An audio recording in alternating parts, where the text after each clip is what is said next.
بفقده خالق كثير tabala pe yan ṣòfò kan nu ayé àbí òfò kan bá yan kò fọ́ọ̀nù kan bá yan láyé bóyá sọ wọnù àbó sọ fọ́ọ̀nù nù àbí wọ́n gbá ìyàwó lọ́wọ́ ẹ̀ àbí wọ́n gbalé lọ́wọ́ ẹ̀ ó ní iná òbí ń ta kakalẹ̀ yìí ò tí ì tó lófò tó tó ẹni tó yá sí pé ìdá mẹ́ta bifaqdihi khaliqun kathir níjọ́ tó bá kú bẹ́ẹ̀ ẹgbẹ̀rún àwọn èèyàn sì tara ìkúlẹ̀ kẹrẹ̀ ìwé yẹn bẹ́ẹ̀ bàbá wa Abimbade jẹ́ فإذا سخر الإله إلى أناس لسعيد فإنهم سعداء إن كان يوجد وشرير تكبر هو يسير وشرير nínú àwọn tí wọ́n tara wọn dìde náà bàbá wa ọmọ ọdún wa wọ́n sì mọ́ lórí ni wọ́n fi ń gbé wùjòkó ìkẹlẹ̀ nínú àwọn tí wọ́n tara wọn sórí náà lèmi tí mo sọ̀rọ̀ yìí wà kò sẹ́ni tó rí ní wọn ò kà nínú àwọn tá a jòkó lẹ̀ yìí kí tó wá lọ bẹ́ẹ̀ ni mo fi wá sọ wípé mo fẹ́ fi àyà náà kí wọn bá wá kébì àdámọ́ wa wọ́n àyà àtàkùn mo fi ní wà tó ha wal layli idha saja ọlọ́run bá wa sọ pé wà tó ha òun fi àsìkò tó ha tó súnmọ́ sani òun fi kọ́ ha wal layli idha saja òun fi òun náà búra nígbà tó bá bẹ́ẹ̀ sùn. ma wadda'aka rabbuka wa ma qala. mo fi àyà yìí fún wọn kábàlẹ̀ wípé ma wadda'aka rabbuka wa ma qala bàbá wa gbà Mawlana Abimbade adamallahu hayatahu ọlọ́run òfin lẹ̀ lánàá kò fi ń lẹ̀ lónìí tó bá tọ̀ ọlọ́run ní fi ń lẹ̀ láíláí. wàlẹ́ ní àbírọ̀tù. khairun laka minal ula. ayé máa wọ wípé ó ti dá ó ti dùn ó ti dá ó ti ń dá ó ti dùn lónìí àwọn kò tí ì dá tó o àti ìfẹ́ ọ̀dọ́ tí ojú tiwa ló ti tóbi ó kéré lọ́dọ̀ ọlọ́run ojú tiwa làwọn ti kí kó ti pọ̀ wallahi ó kéré lọ́dọ̀ ọlọ́run torí pé wasi'at rahmatullahi kulla shay'in nígbà tá a ṣe lẹ́yìn òní bàbá Mawlana Khalifa wọ́n máa ń ya wípé ilé yìí tóbi bàbá Khalifa wọn sọ fún wa wípé wallahi kò tí ì tó nǹkankan. walal akhiratu khayrun laka minal ula. èyí tó lọ padà bọ̀ wá ṣe fún ọ yóò padà wá ju èyí tẹ̀lé yìí lọ. wala yu'tika rabbuka fatarda. sawfa yu'tika rabbuka fatarda. bàbá ti ń bẹ nù dùn tẹ́lẹ̀ o wọ́n ti ń bẹ nù yọnu ọlọ́run tẹ́lẹ̀ o àmọ́ àtúnfin yìí lẹ̀ lónìí wípé wallahi wọ́n ti rí kankan torí wípé ẹnu wọn náà mo ti gbọ́ kò sí bó ti léwu kéèyàn mọ nǹkan sàkúláyé ọ̀ lè sa nǹkan bá ẹni tó já sí wípé gbogbo ayé ẹ̀ ní fi tọrẹ kó wá fún kókó mu láyé ẹni tí máa ń ṣe sàrà lọ́pọ̀lọpọ̀ ní jẹ́bẹ̀ ẹni tí ń fa àwọ̀ rẹ̀ tí ń tún àwọn èèyàn nínú bàbá ò máa ń sọ wípé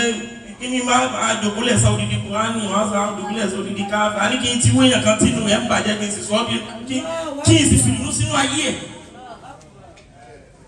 wọ́n bẹ ka àwọn yìí kó máa jẹ́ kíkí kó máa jẹ́ ẹ̀yìn fún wọn ní òfin nílé máa dí ìhìṣà àníkà ayyuhal mukhtaru tatajaddadul afkaru wal ash'aru li samai khalqika bayna sa'iri jinsina ji'na wa af'ama darana al-anwaru qaddamta bismika lis-sa'adati kullana ya Muntaqoh Zuglool anta shi'aru kam lana indaka wa huwa qablu mudayyakun kam sada indaka wa huwa qablu himaru kam nala minka al-'alamuna jamalahu wa jamaluka al-Qur'an wal atharu abadan wattilu kulla sunni'ika liwara wa tukiwha al-atharu wal-akhbaru in kana fi dunya jazaa'u saniyatin fa jazaa'u sun'ika la tafihi biharu amma jazaa'uka fil qiyamati indama talqa ilahaka jannatun la naru wa limani shanika ayyuhal mukhtaru shanika ipò wọn ga ibi tí wọ́n ti bí wọn ibi tó tóbi ní bàbá Mawlana al-allama Sheikh Muntaqoh Zuglool Sunusi ẹni ńlá ni wọ́n bàbá Mawlana Sheikh Muhammadu Sunusi ẹni ńlá ni wọ́n limani shanika ayyuhal mukhtaru. bàbá pè é ní mukhtaru Muntaqoh ní ẹni mukhtar ẹni tá a gbé nǹkan tó pọ̀ kalẹ̀ báyìí àwa wò báyìí pé eléyìí ni àwa wò pé eléyìí mi ìfẹ́ eléyìí mi ìfẹ́ eléyìí mi ìfẹ́ àwa gbé eléyìí ló dáa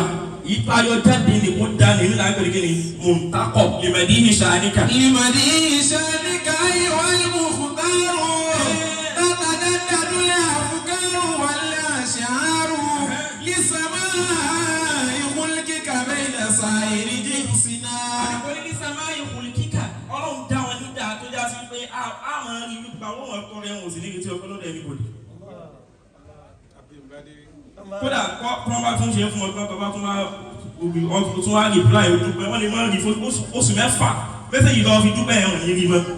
àwọn tí wọ́n ti di bẹ́ẹ̀ wọ́n ṣe wá gbé àbá yìí mọ̀ kí mi tó tọ̀ wọ́n ti ṣe tí wọ́n ti gbàgbé lọ. جئنا وأفهمنا ونلنا نوار قدمت باسمك للسعادة كلنا يا منتقى زغلول أنت شعار أنت الذي نفع البرايا جود أنت الذي نفع البرايا جود gbogbo ayé ni bàbá ń ṣe láǹfààní ọ̀dọ̀ wọn ni mo ti rí láyé wọ́n ṣèyàn lórí bóyá nǹkan tó rẹ̀ wọ́n máa ń ṣẹlẹ̀ lọ́pọ̀lọpọ̀ gbà wọ́n sì tún wò wọ́n dúró tì í wípé àwọn wọ́n fẹ́ wò títí tí ó fi lálàáfíà wọ́n wò títí tí ó fi lálàáfíà wọ́n ti ṣe tí wọ́n fẹ́ ṣe ń bẹ̀ táwọn wọ́n tún wá ní àfa ọmọdùnú lọ́mọ bá mi wò ó ní tó bá tún nídìí tó máa sọ fún mi tó wá tún wá pè wọ́n lẹ́yìn ìgbà náà wípé ó tún ní ìlú kan báyìí ó tún ní ó yà ìtúgbẹ́ lẹ́yìn náà tún máa wo mọ́ fólò mọ́ tábà rẹ̀ ní tó bá tún nídìí máa sọ fún mi. أنت الذي نفع البرية علمه wọ́n bá fún àyè ìwé náà ìwé ìlú ẹbí mo bá tafà ló mẹ́rin wípé àwọn èèyàn máa wá fi ọrẹ nìkan wòye wọn àbí ọ̀rọ̀ nìkan wòye wọn sì máa ń dùn mí lọ́pọ̀lọpọ̀. أنت الذي نفع البرية علمه wàláhì ìmọ̀ ẹ̀ pọ̀ ìmọ̀ ẹ̀ pọ̀ wọ́n á máa rí pé ẹni bá ti lọ́rùn ìráyè ewu tí ra mẹ́rin bí ti ọ̀rọ̀ ṣe wọ́n àkọ́kọ́ tí wọ́n bá tún wá ṣe tẹ̀sí fún wa nínú àrò yìí tó ọmọ ìyàwó lẹ́nu wípé ẹni ìwọ́n tó ti kéwù yanjú gan ọ̀fọ̀ àwọn àlẹ́ ọmọ gbọ́ wọ́n sì máa gba àwọn àǹfààní sáà. أنت الذي نفع البرية علمه وتم واسمك سموة وكما إن كان في الدنيا جزاء صنيعة بدل كده سكن بيننا يبقى الصبا باوا مولانا الشيخ منتقى زغلول السنوسي فجزاء صنعك لا تفيه بحار bó ti léwu kí àwọn aláwọ̀ bí wọ́n bá fẹ́ sọ pé ìyàn mọ̀ orí ṣe láyé wọ́n máa fi báàgù wọ́n máa fi owó ìyẹn ní tó bá jẹ́ kí ni tó bá jẹ́ kẹ̀rí torí pé odò àwọn ọkọ rẹ lọ́pọ̀lọpọ̀ ẹ débẹ̀ lónìí ẹ bòmí bá dọ̀là ẹ bòmí ń bẹ̀ bó ti léwu kí gbogbo odò ayé kó àwọn ọkọ̀ bó ti léwu kí wọ́n pọ̀ tó wọn ò lè ṣẹ̀ṣẹ̀ fún bàbá Abimbade amma jazaa'uka àmọ́ ẹ̀sán tá ń tọ́ ọlọ́dọ̀ ọlọ́run fil qiyamati 'indama talqa ilahaka jannatun la nar ẹ̀sán tá ń bèèrè lọ́dọ̀ ọlọ́run tó bá ní jọ́ngbìn jà kìyà ọlọ́run dákun má ti ààbẹ̀ tí wọ́n kú ní sí o wọ́n pẹ́ fún wa o àmọ́ náà ní jẹ́nẹ̀ lábẹ́ kí àbábá fi wọ́n sí ẹjá kí bisimilahi fatiha alápapọ̀ bisimilahi rahman rahim alhamdulilayi rabbil alamin arrahman arrahim maliki yawmiddin iyyaka na'budu wa iyyaka nasta'in ihdina as-sirata al-mustaqim sirata alladhina an'amta alayhim ghayril maghdubi alayhim waladdallin. kí tó gbé bẹ́ẹ̀ kí kalẹ̀ ọ́ kébì ó kí yín dáadáa sáwọn. أدام الله حياتكم ودوامكم